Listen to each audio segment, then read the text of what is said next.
Anatomy. Okay, so who here has seen Grey's Anatomy? Probably most of you. Otherwise, why in the heck would you be watching an amateur vlog post academically analyzing our alleged addiction to this show?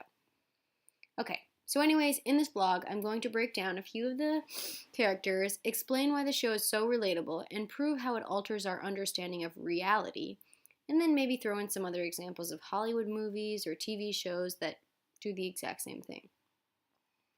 Yep, we've all heard it 1,000 times, but there's a formula to all these shows and movies, and Shonda Rhimes seems to have gotten it down. Robert Bowman describes these formulas in his book, Hollywood Goes to High School. He explains how the stories we see on TV create tropes of people, which we as the viewers feel we can relate to and resonate with. Sometimes these characters are saving the world, as the doctors in Grey's Anatomy are, or they're saving kids of color, as William Foster is in Finding Forrester. All the characters are broken in some way. Meredith suffers from abandonment issues, Izzy grew up poor and is constantly sexualized, Alex's dad was abusive, Christina has an overprotective mother and is excessively competitive, Derek is unable to be himself without a woman, Dr. Weber works too much and loses his family, and the cycle continues. But each viewer watching the show can relate to the characters in some way. This relating to their characters in their flaws also allows us to feel a false sense of accomplishment when the character succeeds or does right, because we feel a part of this character. For example, we all feel better when Meredith finally stands up to her mom and tells her she is worth something. Do you think I like making these decisions for you? Do you think it's fun to get calls from the nursing home asking whether I was planning on giving the nurse who changes you every morning a Christmas tip? But I do it because you have managed to alienate everybody else in your life, and I am the only one. So I have to step up and do it. Meredith has been allowing her mom's Alzheimer's to be an excuse for mean behavior. When Meredith tells her mom she's not a failure, but rather her mother has placed burdenful and paralyzing expectations on her, the viewer feels proud of Meredith and feels like they are unstoppable. We imagine ourselves being able to stand up to these obstacles like Meredith. You want to know why I'm so unfocused? So ordinary? You want to know what happened to me? You happened to me.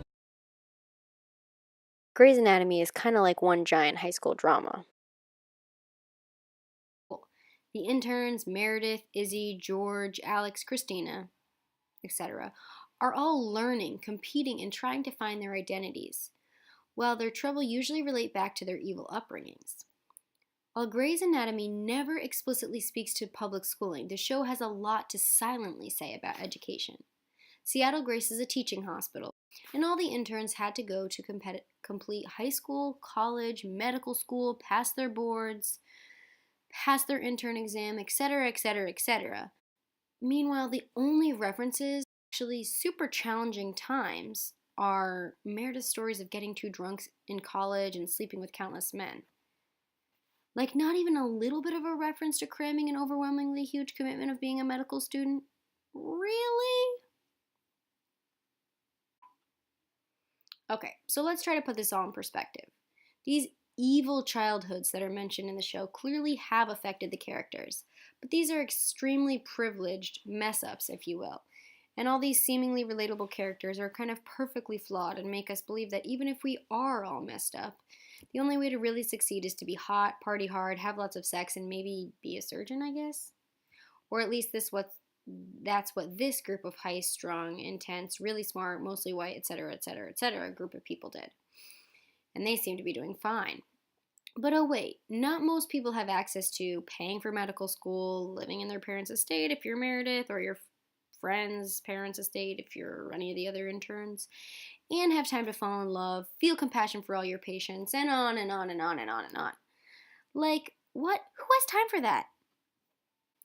And even Shonda Rhimes points out that this reality may be a little far off when she tries to show some of the characters having breakdowns, like Izzy laying on the bathroom floor, Meredith staying in bed all day when she breaks up with Derek. But these scenes literally only last for 1 minute. maybe 20 seconds. And then all of a sudden, everyone bounces back to being happy-go-lucky if you're Izzy and loving all your patients again, falling in love, etc., etc. Or being the hot, broken-hearted girls who always get the men, like Christina and Meredith. Social outcasts, like in the real world, are often not in the spotlight. Callie, who's the orthopedic resident doctor, making her higher ranking than all the interns, is constantly outcast. We do later find out that this was sort of partially because Izzy was kind of in love with George and there was some jealousy, possessiveness, ownership vibes going on from her best friend, who was George, but also maybe it was because Callie was a little bigger, browner, and not seen as so stereotypically beautiful, aka whiter, to put on the main screen. Now, Shonda Rhimes is a woman of color and has managed to put a lot of people of color characters in her shows, but who else is on the production staff team? And who's making the decisions to keep certain people as main characters and all that sort of stuff?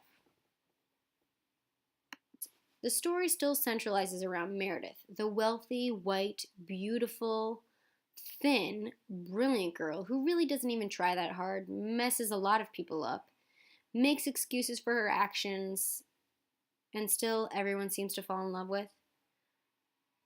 So despite my addiction to this show, if I at all think about it, I can't stop looking at my reflection. The show centers around whiteness and economic privilege and makes education and the world seem super accessible and easy to navigate. Like, even if your father beats you or you grow up in a trailer park, you're still going to be hot, and if you're white and you arguably work hard enough, you can be a successful surgeon having tons of sex in the on-call room.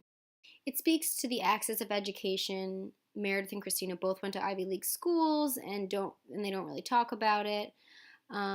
Having resources like Meredith's mom being a world-renowned surgeon and having access to her mansion, or Christina growing up in Beverly Hills, and how being lighter-skinned are the keys to success in this capitalist, whitewashed, pull yourselves up by the bootstraps democracy.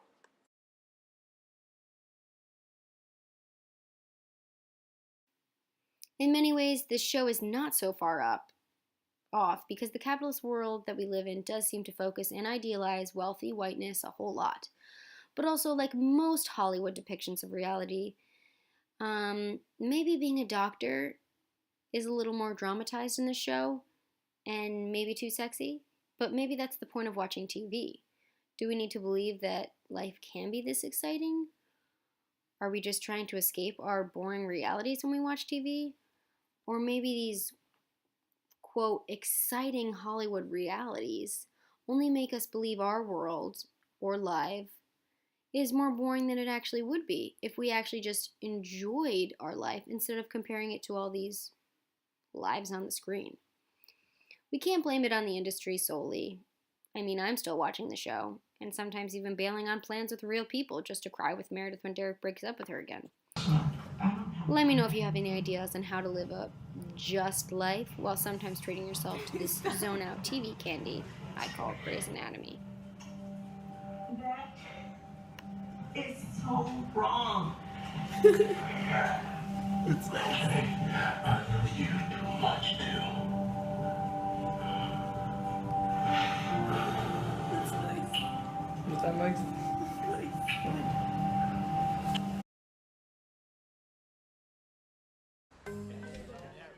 Okay, Martin, Robinson, Bond, Hawkins.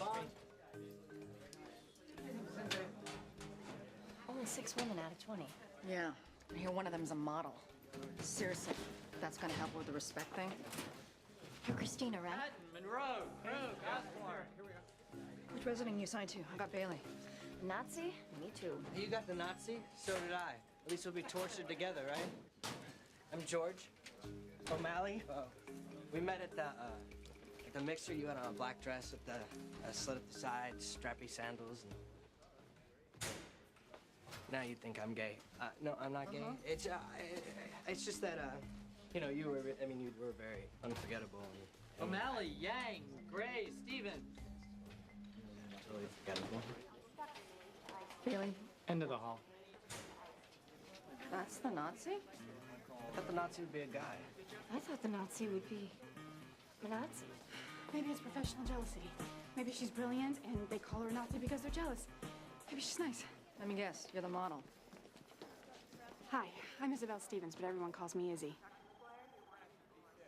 I have 5 rules. Memorize them. Rule number 1, don't bother sucking up. I already hate you. That's not going to change. Trauma protocol, phone list, pagers. Nurses will page you. You answer every page at a run. A run. That's rule number 2. Your first shift starts now and lasts 48 hours. Your interns, grunts, nobodies, bottom of the surgical food chain. You run labs, write orders, work every second night until you drop, and don't complain. On call rooms. Attendings hog them, sleep when you can, where you can, which brings me to rule number 3. If I'm sleeping, don't wake me unless your patient is actually dying. Rule number 4, the dying patient better not be dead when I get there. Not only will you have killed someone, you would have woke me for no good reason. We clear? Yes. You said 5 rules. That was only 4. Rule number 5, when I move, you move. Get out of my way!